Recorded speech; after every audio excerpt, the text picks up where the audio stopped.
Praise the Lord, brothers and sisters. Bible study togetherல இன்னைக்கு நம்ம டே 41 உபாகமத்தில் அதிகாரம் 8லேருந்து 11 வரைக்கும் பார்க்க போகிறோம். ஃபஸ்ட்டு நம்ம பார்க்க போகிற அதிகாரம் 8வது அதிகாரம் தான். அதில் என்ன சொல்கிறாங்க அப்படின்னா, கடவுளின் கட்டளைகளுக்கு கீழ்ப்படியவும் மற்றும் கடவுளின் வழிகாட்டுதலையும் சோதனையையும் நினைவில் கொள்ளவும் மக்களை ஊக்குவிக்கிறது.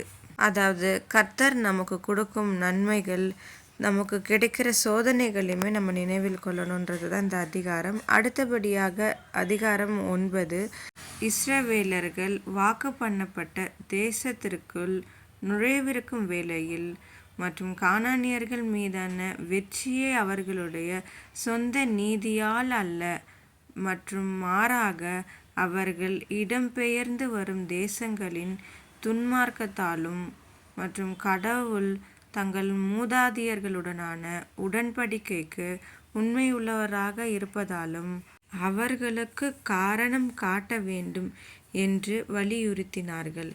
இது அவர்களின் கலகம் மற்றும் விக்கிரக ஆராதனை வரலாற்றை மற்றும் குறிப்பாக சீனாய் மலையில் தங்க கன்றுக்குட்டியின் சம்பவத்தை நினைவூட்டியது மற்றும் இது அவர்கள் தங்கள் சொந்த தகுதியால் அந்த தேசத்திற்கு தகுதியற்றவர்கள் என்பதற்கான சான்றாகும். இந்த உபாகமம் அதிகாரம் 9ல் இஸ்ரவேல் ஜனங்களே கவனியுங்கள், நீங்கள் இன்று யோர்தான் நதியை கடந்து செல்ல போகிறீர்கள் என்று கூறுகிறது. அடுத்ததாக அதிகாரம் 10, இதில் கர்த்தருக்கு பயப்படுங்கள் என்று கர்த்தரிடத்தில் அன்பு கூறுங்கள் என்றும் மக்களுக்கு அறிவுறுத்துகிறது. மேலும் மக்கள் கர்த்தருக்கு கீழ்ப்படிந்து அவருக்கு சேவை செய்ய வேண்டும் என்றும் அது அழைக்கிறது. அடுத்தபடியாக அதிகாரம் 11ல் உங்கள் தேவனாகிய கர்த்தரை உங்கள் முழு இருதயத்தோடும் நேசித்து கீழ்ப்படியுங்கள் என்று கட்டளையை வலியுறுத்துகிறது. கீழ்ப்படிதல் என்பதை அதன் செய்தியின் மிக சுருக்கமாக ஆக்குகிறது. இதுதான் இந்த அதிகாரங்கள் சொல்லியிருக்கிறது. உங்களுக்கு புரிஞ்சிருக்கும்னு நினைக்கிறேன். இது யூஸ்ஃபுல்லாக இருந்தால் நீங்கள் இதை பயன்படுத்திக்கோங்க. ஓகே, நம்ம ஒரு ஜெபம் பண்ணி நம்ம இந்த வீடியோவை முடிச்சுக்கலாம். அப்பா பிதாவே, உமக்கு ஸ்தோத்திரம்.